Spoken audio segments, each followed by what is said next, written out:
নিশ্চয়ই কাকুর স্বপ্ন দোষ আছে, তাই রাতে যা হয়েছিল দিনেও মনে তাই সেটা ভাবছি আর করছে।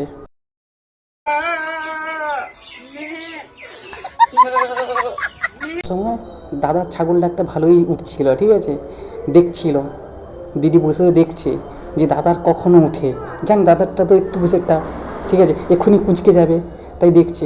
আরে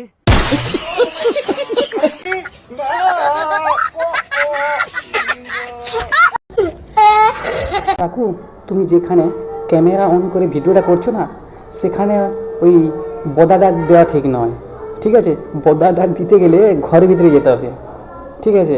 আর ওই যে দিদি মামুনি, তুমি যে বদা ডাক দিচ্ছো, ঠিক আছে, একটু ডাকে সাড়া দাও, এইভাবে সাড়া দিলে হবে নাকি? ভালো করে সাড়া দেবে, নিয়ে ঘরে যাবে, তবেই তো মজা হবে, না হলে মজা কোথায়? মজা তো দরকার।